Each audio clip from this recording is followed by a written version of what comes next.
Silicon city ಬೆಂಗಳೂರಿನಲ್ಲಿ ಹನುಮಾನ್ ಚಾಲಿಸ ಸಂಘರ್ಷದ ವಿಚಾರಕ್ಕೆ ಸಂಬಂಧಪಟ್ಟಂತೆ ಈಗ ಪರಿಸ್ಥಿತಿ ಶಾಂತವಾಗಿದೆ ಎಂಬ ಮಾಹಿತಿ ಸಿಗ್ತಾ ಇದೆ.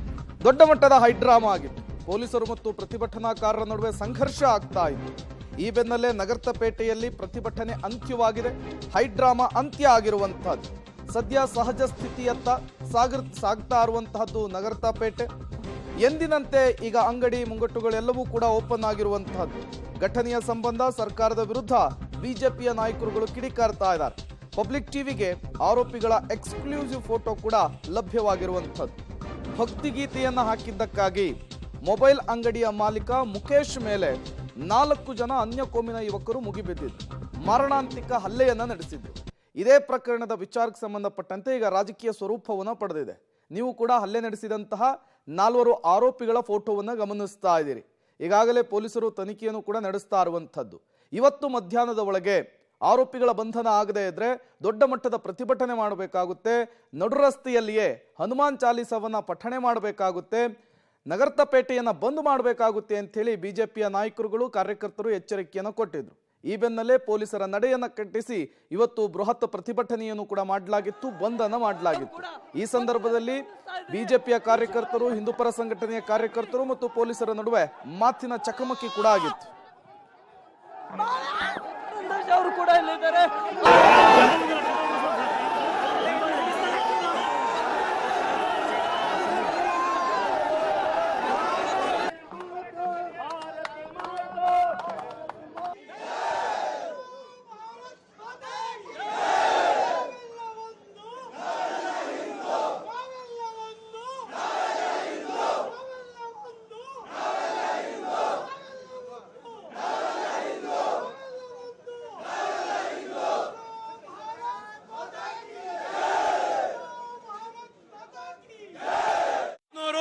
ಈಗಾಗಲೇ ಎಲ್ಲ ಅರೆಸ್ಟ್ಗಳನ್ನ ಮಾಡಿದ್ದಾರೆ. ಜನ ಇವತ್ತು ಏನು ನ್ಯಾಯ ಸಿಗಬೇಕು ಅಂತ ಇವತ್ತು ಬೆಂಗಳೂರಿನಲ್ಲಿ ಶಾಂತಿಯುತವಾಗಿ ಜನ ಇವತ್ತು ಸೇರಿ ಸಮಸ್ತ ಸಮಾಜಕ್ಕೆ ಒಂದು ಆತ್ಮಸ್ಥೈರ್ಯ ಕೊಡುವಂತ ಕೆಲಸವನ್ನ ಮಾಡಿದ್ದಾರೆ. ಪೊಲೀಸ್ನವರು 6 ಜನರಲ್ಲಿ 5 ಜನನ ಈಗಾಗಲೇ ಅರೆಸ್ಟ್ ಮಾಡಾಗಿದೆ. ಇನ್ನೊಬ್ರು ಕೂಡ ತಕ್ಷಣವಾಗಿ ಅರೆಸ್ಟ್ ಮಾಡ್ತೀವಿ ಅಂತ ಭರವಸೆ ಕೊಟ್ಟಿದ್ದಾರೆ. ನ್ಯಾಯ ಇದರಲ್ಲಿ ಪೊಲೀಸ್ನವರು ಕೊಡ್ತೀವಿ ಅನ್ನುವಂತ ಭರವಸೆ ಮೇಲೆ ಎಲ್ಲರೂ ಕೂಡ ಶಾಂತಿಯುತವಾಗಿ ವಾಪಸ್ ತೆರಳುತ್ತಾ ಇದ್ದಾರೆ. ಮತ್ತೊಮ್ಮೆ ಈ ರೀತಿಯ ಘಟನೆಗಳು ಮರುಕಳಿಸಬಾರದು ಅನ್ನುವಂಥದ್ದನ್ನ ಸರ್ಕಾರಕ್ಕೆ ನಾವೆಲ್ಲರೂ ಕೂಡ ತಿಳಿಸ್ತಾ ಇದ್ದೇವೆ. ಸರ್ಕಾರ ಹಿಂದೂಗಳ ವಿರೋಧಿ ಸರ್ಕಾರ ಆಗಿದೆ. ಯಾವ್ಯಾವಾಗ ಸಿದ್ದರಾಮಯ್ಯ ಆಡಳಿತಕ್ಕೆ ಬರ್ತಾರೆ, ಮುಖ್ಯಮಂತ್ರಿ ಆಗ್ತಾರೆ, ಆ ಎಲ್ಲ ಸಂದರ್ಭದಲ್ಲಿ ಕೂಡ ಅಲ್ಪಸಂಖ್ಯಾತರ ಅಪರಾಧಿಗಳನ್ನ ರಕ್ಷಣೆ ಮಾಡುವಂತ ಒಂದು ದುಷ್ಕೃತ್ಯವನ್ನ ನಿರಂತರವಾಗಿ ಅವರು ಮಾಡ್ಕೊಂತ ಬಂದಿದ್ದಾರೆ. ಯಾವ್ಯಾವ ಸಂದರ್ಭದಲ್ಲಿ ಅವ್ರು ಏನೇನು ಮಾಡಿದ್ದಾರೆ ಅನ್ನುವಂಥದ್ದು ರಾಜ್ಯದ ಜನಕ್ಕೆ ಗೊತ್ತಿದೆ. ಇತ್ತೀಚೆಗೆ ಬೆಂಗಳೂರಲ್ಲಿ, ಕರ್ನಾಟಕದಲ್ಲಿ ನಡೀತಾ ಇರುವಂಥ ಘಟನೆಗಳು, ಯಾರೋ ತಮಿಳುನಾಡಿಂದ ಬರ್ತಾರೆ, ಇಲ್ಲಿ ರಾಮೇಶ್ವರಂ ಕೆಫೆಯಲ್ಲಿ ಬಾಂಬ್ ಇಡ್ತಾರೆ, ಹೋಗ್ತಾರೆ. ಇನ್ಯಾವನೋ ಬರ್ತಾನೆ ಡೆಲ್ಲಿಯಿಂದ ಬಂದು ನಮ್ಮ ವಿಧಾನಸೌಧದಲ್ಲಿ ಪಾಕಿಸ್ತಾನ ಜಿಂದಾಬಾದ್ ಅಂತ ಹೇಳುವಂತ ಧೈರ್ಯವನ್ನು ತೋರಿಸ್ತಾನೆ.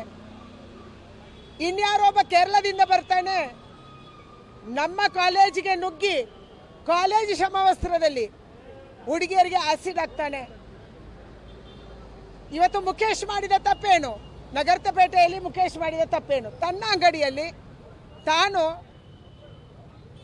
ಹನುಮಾನ್ ಚಾಲಿಸವನ್ನ ಆಲಿಸ್ತಾ ಇದ್ದ, ಕೇಳಿಸ್ಕೊಂತ ಇದ್ದ. ಅಂದ್ರೆ ನಮ್ಮ ಮನೆಯಲ್ಲಿ, ನಮ್ಮ ಅಂಗಡಿಯಲ್ಲಿ ನಾವು ನಮ್ಮ ದೇವರ ಪ್ರಾರ್ಥನೆ ಮಾಡೋ ತಪ್ಪು, ಹಾಡು ಕೇಳಿಸ್ಕೊಳ್ಳೋದು ತಪ್ಪು. ಇದು ಸಿದ್ದರಾಮಯ್ಯನವರ ಸರ್ಕಾರ. ಅಂಥವ್ರ ಮೇಲೆ ಕೇಸ್ ಹಾಕುತ್ತೆ. ಆ ಹುಡುಗರು ಬಂದು ಇವನನ್ನು ಎಳ್ಕೊಂಡು ಬಂದು ಹೊಡಿತಾರೆ. ಎಲ್ಲರನ್ನು ಇನ್ನೂ ಅರೆಸ್ಟ್ ಮಾಡಿಲ್ಲ, ಅದಕ್ಕೂ ಮೀನಾಮೇಷ ಎನಿಸ್ತಾ ಇದ್ದಾರೆ. ಅದನ್ನು ಕೂಡ ಹಿಂದೂಗಳ ಮೇಲೆ ಹಾಕಬೇಕನ್ನುವಂಥ ಷಡ್ಯಂತ್ರವನ್ನು ಈ ಸರ್ಕಾರ ಮಾಡ್ತಾ ಇದೆ. ಪರಮೇಶ್ವರ್ ಅವರು ಕಾನೂನು, ಕರ್ನಾಟಕದಲ್ಲಿ ಹಿಂದೂ ವಿರೋಧಿ ಸರ್ಕಾರ ಇದೆ. ಯಾರು ತಮಿಳುನಾಡಿಂದ ಬರ್ತಾರೆ, ನಮ್ಮ ಕೆಫೆಯಲ್ಲಿ ಬಾಂಬ್ ಇಡ್ತಾರೆ. ಇನ್ಯಾರೋ ಬರ್ತಾರೆ, ಪಾಕಿಸ್ತಾನ ಜಿಂದಾಬಾದ್ ಅಂತಾರೆ. ಇನ್ಯಾರೋ ಬರ್ತಾರೆ, ಮಕ್ಕಳಿಗೆ ಆಸಿಡ್ ಹಾಕ್ತಾರೆ. ಅವರ ಮೇಲೆ ಯಾವುದೇ ಕ್ರಮ ಆಗಲ್ಲ.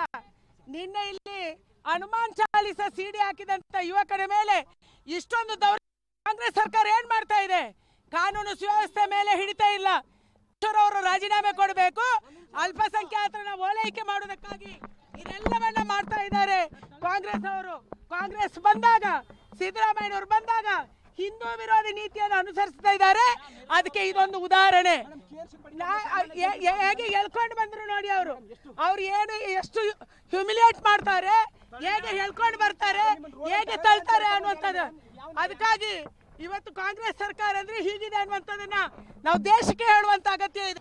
ಬೆಂಗಳೂರಿನಲ್ಲಿ ಹನುಮಾನ್ ಚಾಲೀಸ್ ಹಾಕಿದ್ದಾರೆ ಅನ್ನೋ ಏಕೈಕ ಕಾರಣಕ್ಕೆ ಮುಖೇಶ್ ಅನ್ನೋರ ಮೇಲೆ ಹಲ್ಲೆ ಆಗಿದೆ. ಹಲ್ಲೆ ಅದು ಅನೇಕ ಗಂಟೆಗಳ ತನಕ ಮಾಧ್ಯಮದಲ್ಲಿ ವರದಿ ಬಂದಿರೋ ಪ್ರಕಾರ FIR ರಿಜಿಸ್ಟರ್ ಬೇಗಾಗಿಲ್ಲ. ಆಮೇಲೆ ತೀವ್ರ ಒತ್ತಡದ ನಂತರ FIR ಆಗಿದೆ. ಈಗೂ ಸಹಿತ ಅದನ್ನು ಎಷ್ಟು ನಾವು ಮಂದಿನ ಜನರನ್ನ ಅರೆಸ್ಟ್ ಮಾಡಿದ್ದೀವಿ, ಯಾವ ಸಂಗತಿಗಳನ್ನು ಬಾಯ್ಬಿಡ್ತಾ ಇಲ್ಲ. ಹೀಗಾಗಿ ಕಾಂಗ್ರೆಸ್ ಸರ್ಕಾರ ಬಂದಾಗ ಹನುಮಾನ್ ಚಾಲೀಸ ಹಾಕೋರಿಗೆ ಹಲ್ಲೆ ಮಾಡುವಂಥ ಧೈರ್ಯ ಹೆಂಗೆ ಬಂತು ಅಂದ್ರೆ, ವಿಧಾನಸೌಧದಲ್ಲಿ ಪಾಕಿಸ್ತಾನ ಜಿಂದಾಬಾದ್ ಅಂದಾಗ ಅವರನ್ನು ಸಂರಕ್ಷಿಸುವಂಥ ಕೆಲಸ ಕಾಂಗ್ರೆಸ್ ಸರ್ಕಾರ, ಕಾಂಗ್ರೆಸ್ ಪಾರ್ಟಿ ಮಾಡ್ತು. ಅವರು ರಾಜ್ಯಸಭಾ ಸದಸ್ಯ ನಾಸೀರ್ ಅಂತೂ ಮೀಡಿಯಾದವರಿಗೂ ಬಾಯಿ ಬಂದಂಗೆ ಬೈದರು. ಮುಖ್ಯಮಂತ್ರಿಗಳು ಮುಖ್ಯಮಂತ್ರಿಗಳು FSL ರಿಪೋರ್ಟ್ ಬಂದ ನಂತರ ನಾನು ಇನ್ನೊಮ್ಮೆ ಪರಿಶೀಲನೆ ಮಾಡ್ತೀನಿ ಅಂದರೆ ಈ ಥರ ಹಿಂದೂ ವಿರೋಧಿ, ದೇಶ ವಿರೋಧಿ ಕೆಲಸ ಮಾಡೋರಿಗೆ ಕಾಂಗ್ರೆಸ್ ಪಾರ್ಟಿ ಸಲಹುತ್ತಾ ಇರೋದರಿಂದ, ಅವರಿಗೆ ಆಶ್ರಯ ಕೊಡ್ತಾ ಇರೋದರಿಂದ ಈ ಧೈರ್ಯ ಬರ್ತಾ ಇದೆ. ಹಾಗಾಗಿ ಹನುಮಾನ್ ಚಾಲೀಸ್ ಪಠಣ ಮಾಡಿದ್ರು, ಹೋಗಿ ಮನ ಬಂದಂತೆ ಥಳಿಸಿದ್ರು. ಇದು ಕಾಂಗ್ರೆಸ್ ಸರ್ಕಾರದಲ್ಲಿ ಯಾಕೆ ಆಗ್ತದೆ? ಇದು ನಿಮ್ಮ ಮಾನಸಿಕತೆ. ಹನುಮಾನ್ ಚಾಲೀಸ ಸಂಘರ್ಷ ಇವತ್ತು ಬೆಂಗಳೂರಿನಲ್ಲಿ ದೊಡ್ಡ ಮಟ್ಟದ ಸದ್ದನ್ನು ಮಾಡಿತ್ತು. ಪ್ರತಿಭಟನೆಗೂ ಕೂಡ ಇದೇ ವಿಚಾರ ವೇದಿಕೆಯಾಗಿತ್ತು. ತದನಂತರ ಪೊಲೀಸರು ಎಲ್ಲರನ್ನೂ ಬಂಧಿಸ್ತೀವಿ ಅಂತ ಹೇಳ್ತಾ ಇದ್ದ ಹಾಗೆ ಪ್ರತಿಭಟನೆಯನ್ನು ವಾಪಸ್ ತೆಗೆದುಕೊಳ್ಳಲಾಗಿದೆ. ಪರಿಸ್ಥಿತಿ ಈಗ ಬೂದಿ ಮುಚ್ಚಿದ ಕೆಂಡದ ರೀತಿಯಲ್ಲಿರುವಂತಹದ್ದು. ಎಲ್ಲರನ್ನೂ ಕೂಡ ಹೆಡೆಮುರಿ ಕಟ್ಟಬೇಕು. ಮುಖೇಶ್ ಮೇಲಾಗಿರುವಂತಹ ಮಾರಣಾಂತಿಕ ಹಲ್ಲೆಗೆ ನ್ಯಾಯ ಸಿಗಬೇಕು ಅಂತ ಹೇಳಿ ಬಿಜೆಪಿಯ ನಾಯಕರುಗಳು ಪಟ್ಟಣ ಹಿಡಿದಿದ್ದಾರೆ.